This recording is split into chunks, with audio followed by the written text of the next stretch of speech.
अब हम पढ़ने जा रहे हैं रेजिस्टेंस। ये रेजिस्टेंस क्या होता है?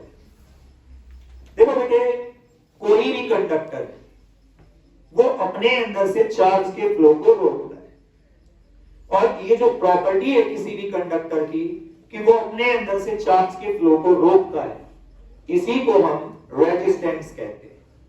What is resistance? The property of a conductor due to which it resists the flow of charge through it is called resistance of the conductor। किसी भी कंडक्टर की वो प्रॉपर्टी जिसके कारण वो अपने अंदर से चार्ज के फ्लो को रोकता है, ये उसकी जो प्रॉपर्टी है वही उसका क्या कहलाती है? रेजिस्टेंस। अब ये रेजिस्टेंस एग्जैक्टली है क्या और कैसे क्रिएट होता है?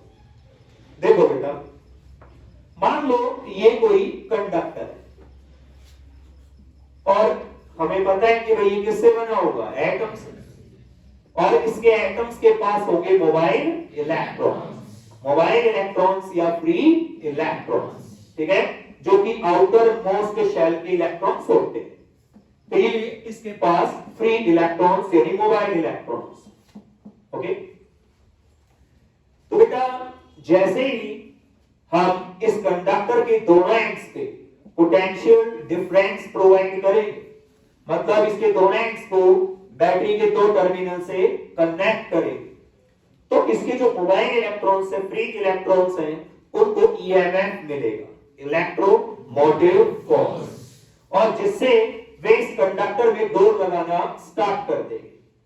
अब जैसे ही ये इलेक्ट्रॉन दौड़ लगाएगा, इन एटम में से इलेक्ट्रॉन निकलेंगे तो एटम्स पे आएगा पॉजिटिव चार्ज, तो ये आयंस कहलाएंगे। क्या कहलाएंगे? आयंस। आयंस कहलाएंगे।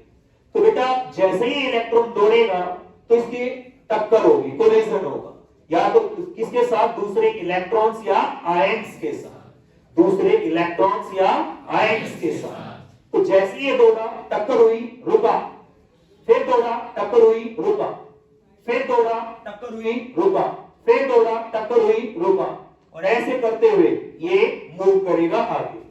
बार बार दौड़ क्यों रहा है? क्योंकि क्या मिला हुआ है? ईएमएफ। क्या? ईएमएफ। तो बेटा ये इस प्रकार से जो है ज़िगज़ैग पाथ में यहां पे पहुंचेगा। अगर इसके कोलिजन्स ना होते और ये सीधा सीधा फ्लो कर जाता तो रेजिस्टेंस नाम की कोई चीज होती ही नहीं। रेजिस्टेंस का मतलब करंट के रास्ते में, चार्ज के रास्ते में रुकावट। तो ये जो इलेक्ट्रॉन है, जैसे ये दौड़ा, इसकी टक्कर हो रही है दूसरे इलेक्ट्रॉन्स या आयंस के साथ, और वो जो कोलिजन्स हो रहे हैं उसके कारण चार्ज रुक रहे हैं। चार्ज रुक रहा है तो क्या रुक रहा है? करंट, और उसी को क्या बोलते हैं? रेजिस्टेंस। तो रेजिस्टेंस क्रिएट होता है इलेक्ट्रॉन्स की कोलिजन्स के कारण दूसरे इलेक्ट्रॉन्स या आयंस के साथ। तो ये जो प्रॉपर्टी है किसी भी कंडक्टर की कि वो अपने अंदर से चार्ज के फ्लो को रोकता है, यही उसका क्या कहलाता है? रेजिस्टेंस। अब जैसा भी आपने पढ़ा V is equal to IR, voltage बराबर होती है करंट इंटू में रेजिस्टेंस। तो यहां से बेटा अगर मैं रेजिस्टेंस की वैल्यू निकालूं तो वोल्टेज डिवाइडेड बाय करंट। मान लीजिए कि मैं इस कंडक्टर के दोनों एंड्स पे जो वोल्टेज रखूंगा, जो पोटेंशियल डिफरेंस रखूंगा, उसे फिक्स रखूंगा, उसे मैं चेंज नहीं करूंगा, यानी मैं उसे कांस्टेंट रखूंगा। तो कांस्टेंट को हटा के मैं वापस प्रोपोर्शनलिटी का साइन लगा सकता हूं। तो यहां से आपको ये पता लगा कि जो रेजिस्टेंस है वो करंट के इनवर्सली प्रोपोर्शनल। क्या है? Inversely proportional. इसका मतलब रेजिस्टेंस ज्यादा होगा तो करंट क्या होगा? कम, और रेजिस्टेंस अगर कम होगा तो करंट क्या होगा? ज्यादा। तो रेजिस्टेंस और करंट एक दूसरे के इनवर्सली प्रोपोर्शनल होते हैं। क्या होते हैं? Inversely proportional. तो क्या आपको समझ में आया व्हाट इज रेजिस्टेंस? और ये कैसे क्रिएट होता है? सबको क्लियर है? ओके बेटा।